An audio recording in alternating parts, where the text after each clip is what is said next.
سچائی کی طاقت۔ ایک چھوٹے سے گاؤں میں علی نامی ایک غریب لڑکا رہتا تھا۔ علی کے والدین نے اسے ہمیشہ سچ بولنے کی تلقین کی تھی، چاہے حالات کیسے ہی کیوں نہ ہوں۔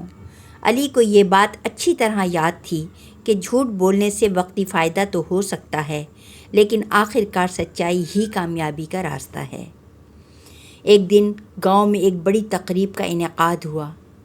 یہ تقریب گاؤں کے سب سے امیر آدمی حارث صاحب کے گھر پر تھی، جہاں پورا گاؤں جمع تھا۔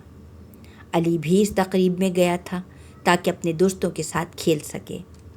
تقریب کے دوران حارث صاحب کی قیمتی گھڑی ان کی جیب سے گر گئی۔ کسی نے اس بات کو محسوس نہیں کیا، لیکن علی کی نظر اس گھڑی پر پڑی۔ گھڑی بہت خوبصورت اور مہنگی لگ رہی تھی۔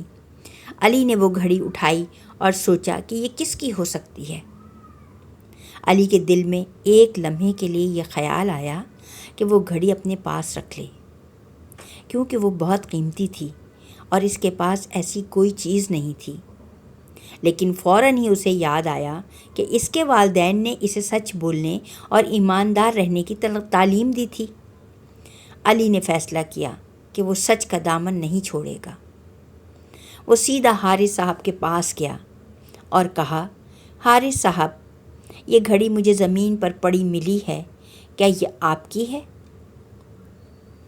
حارث صاحب نے حیرانی سے گھڑی دیکھی اور خوشی سے کہا، ہاں علی، یہ میری ہی گھڑی ہے۔ میں نے بہت کوشش کی لیکن یہ مجھے نہیں مل رہی تھی۔ بیٹا، تم نے میری بہت مدد کی ہے، بہت شکریہ۔